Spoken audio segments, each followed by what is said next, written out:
ルキ君。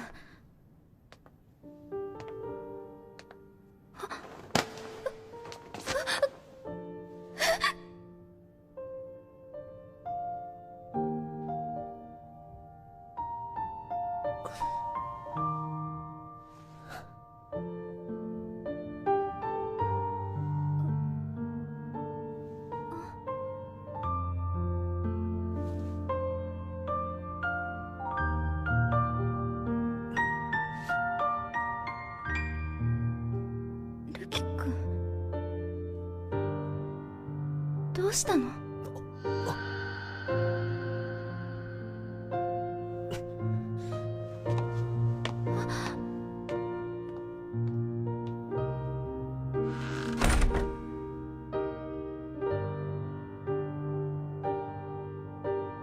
俺たちではアダムには。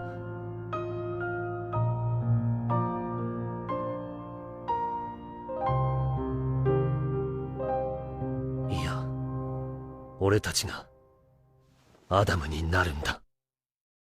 alright guys, स्वागत है आपका इस वीडियो में। तो जैसे कि आपको याद होगा, ये क्लास यहाँ पे एक आइलैंड पे आई होती है और यहाँ पे इनका एक टेस्ट टाइप होता है कि इनको इस आइलैंड पे सरवाइव करना है और इसी वजह से इन सबको कुछ रिसोर्सेज दी जाती है जो कि इनके लिए इनफ तो नहीं होती, लेकिन इसके अंदर इनको काम चलाना होता है। तो ये इन रिसोर्सेज को चेक करना शुरू करते हैं और उस हिसाब से ये प्लान करेंगे कि इनको सर्वाइवल कैसे करना है और हंटिंग कैसे करनी है। ठीक है, तो क्लास डी को यहाँ पे एस पॉइंट्स मिले होते हैं और इन एस पॉइंट्स का इस्तेमाल करके ये काफी सारी ऐसी चीजें खरीद सकते हैं जैसे कि टॉयलेट वगैरह हो गया, और उसके लिए इनको मेहनत करने की जरूरत नहीं है। लेकिन दिक्कत वाली बात यह है कि इन सबको आपस में मिलकर डिसाइड करना होगा कि ये पॉइंट्स इनको किसके ऊपर खर्च करने हैं और किसके ऊपर नहीं, क्योंकि अगर ये इन पॉइंट्स को बचा के रखेंगे तो ये टेस्ट ओवर होने के बाद ये एस पॉइंट्स इनके क्लास पॉइंट्स में जाके ऐड हो जाएंगे और काफी हद तक बढ़ जाएंगे। तो इसलिए इनको इन एस पॉइंट्स का इस्तेमाल सोच समझ के करना होगा। यहाँ पे एक मैनुअल टाइप होती है जिसके अंदर सब कुछ लिखा होता है कि क्या क्या करने की वजह से इनके पॉइंट लूज हो सकते हैं या फिर इनको और पॉइंट्स मिल सकते हैं। इसी किताब के अंदर सब कुछ लिखा होता है इस एक्टिविटी के बारे में, इस सर्वाइवल टेस्ट के बारे में। अब ऑब्वियस सी बात है कि यहाँ पे इनको साथ मिलकर रहना है और वॉशरूम वगैरह जाने के लिए बॉयज तो मैनेज कर सकते हैं, लेकिन गर्ल्स कैसे मैनेज करेंगी? तो इसी वजह से इनकी यहाँ पे डिबेट शुरू हो जाती है। गर्ल्स यहाँ पे हाथ उठाती है और वो यही कहती है कि क्यों ना हम अपने एस पॉइंट्स का इस्तेमाल एक टॉयलेट खरीदने के लिए कर ले। लेकिन यहाँ पे ये लोग किसी भी नतीजे पे पहुंच नहीं पाते हैं क्योंकि इनको अपने एस पॉइंट्स बचाने होते हैं। सुजुने ये सब देखती है तो वो यही सोचती है कि ये सारी चीजें इतनी आसान नहीं होने वाली।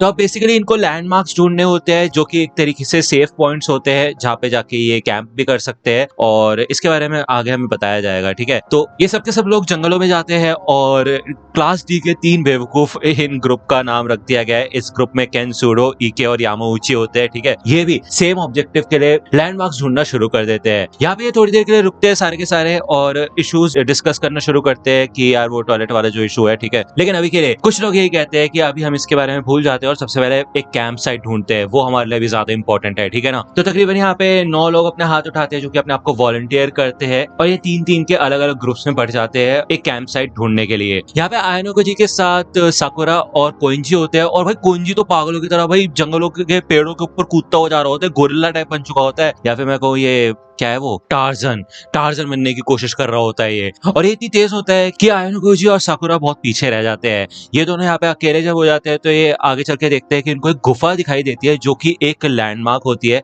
तो आयनोको जी याद करता है कि इसके बारे में चाबशिरा ने इन लोगों को बताया था कि इस आइलैंड पे अलग अलग लैंडमार्क लोकेशंस है जहाँ पे जाके अगर ये उस लैंडमार्क को पोजेस कर लेंगे तो 8 घंटे के लिए ये लैंडमार्क उन लोगों का हो जाएगा। लेकिन उसके लिए इनको क्लास लीडर की जरूरत है जो कि इस लैंडमार्क को रजिस्टर कर सकता है, और ऐसा करने पे इनको एक बोनस एस पॉइंट भी मिलेगा। भले ये जो बोनस पॉइंट्स है ये इसका इस्तेमाल ये लोग इस टेस्ट के दौरान नहीं कर सकते, लेकिन टेस्ट के बाद ये सारे बोनस पॉइंट इनके क्लास पॉइंट्स में जाके ऐड हो जाएंगे, जो कि काफी कमाल की बात है। इसके अलावा और भी कुछ तरीके हैं बोनस पॉइंट्स कमाने के और साथ ही साथ गंवाने के। अगर ये लोग दूसरे क्लासेस के लीडर का सही से पता लगा लेते हैं कि कौन है दूसरी क्लास का लीडर, तो इससे इनको 50 पॉइंट्स मिल सकते हैं। वही दूसरी ओर अगर इनकी क्लास के लीडर के बारे में दूसरी क्लास को पता चल गया तो इनके 50 एस पॉइंट्स कम भी हो जाएंगे। तो ये काफी कॉम्प्लिकेटेड चीजें हैं। भले यहाँ पे लीडर्स के बारे में ठीक से अभी पता नहीं है, हमें भी क्लास डी का जो लीडर है वो आगे पता चलेगा, ओके, लेकिन बाकी क्लासेस के अगर ये लीडर्स का नाम पता लगा लेंगे तो इनको 50 पॉइंट्स मिल जाएंगे और ये इनको टेस्ट के आखिरी दिन बताना होगा कि कौन है लीडर किसका, ठीक है ना।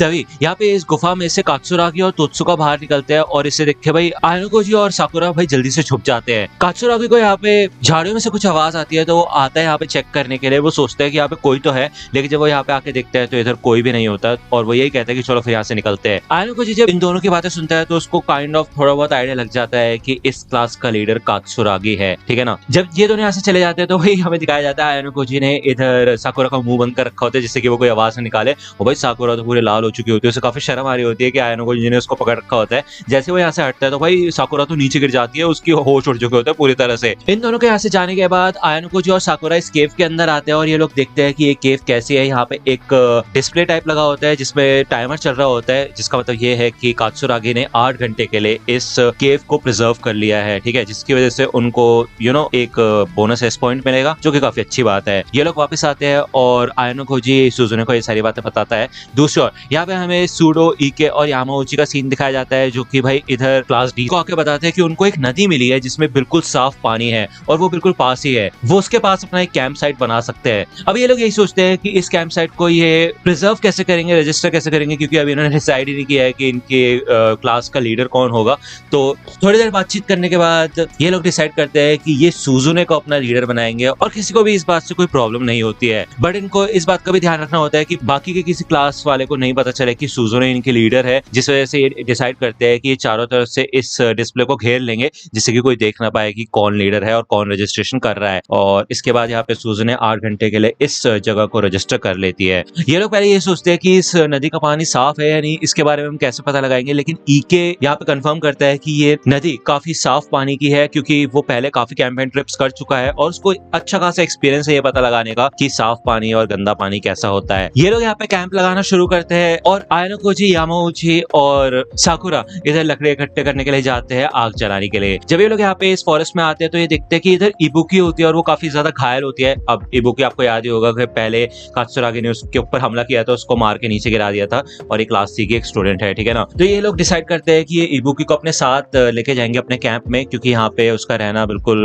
सेफ नहीं है और ये काफी ज्यादा खतरनाक हो सकता है, ठीक है ना। इबुकी यही सोचते हैं कि ये लोग इसके ऊपर इतना जल्दी भरोसा क्यों कर रहे हैं जबकि ये दूसरी क्लास की मेंबर है और ये लोग बेवकूफ है क्या, जबकि उसकी क्लास में ऐसा बिल्कुल नहीं होता। इधर ईके इन लकड़ियों में आग जलाता है और इसे देख के सबके सब काफी ज्यादा इंप्रेस हो जाते हैं। वो ये सोचते हैं कि अरे ईके कितना कमाल का है, उसको कैंप फायर जलानी आती है, क्या बात है। सबके सब लोग यहाँ पे तालियां बजाते हैं और इसके बाद ये लोग डिस्कस करते हैं कि ये लोग एस पॉइंट्स का इस्तेमाल कैसे करेंगे और उसके हिसाब से इनके पास एंड में जाके कितने पॉइंट्स बचेंगे। तो ये लोग मिलकर डिसाइड करते हैं कि ठीक है, ये गर्ल्स के लिए टॉयलेट लेंगे क्योंकि उससे उनको काफी ज्यादा कंफर्ट होगा। ये सबके सब लोग यहाँ पे सेलिब्रेट करते हैं कि इन्होंने अपने पहले दिन पे इतना अच्छा खासा परफॉर्म किया, नेचुरल फ्रूट्स इकट्ठा किए खाने पीने के लिए और इनको काफी मजा आया ये सब करके। ये सब डिसाइड करते हैं सुजुने के साथ कि इनको इबुकी के साथ क्या करना चाहिए। तभी कुशिरा इधर इबुकी के पास कुछ फ्रूट्स लेके आती है और इबुकी यही कहती है कि तुम मुझे यहाँ पे लाके खाना दे रही हो, तुम्हें पता है ना मैं तुम्हारी दुश्मन हूँ, तुम ऐसे क्यों दिखा रहे हो कि जैसे तुम्हें मेरी बहुत फिक्र है। तभी यहाँ पे सूडो बहुत तेज चिल्लाता है, वो कहता है वो कोइंजी कहीं का बेवकूफ शिट। वो बताता है यहाँ पे कि युकिमुरा ने बताया है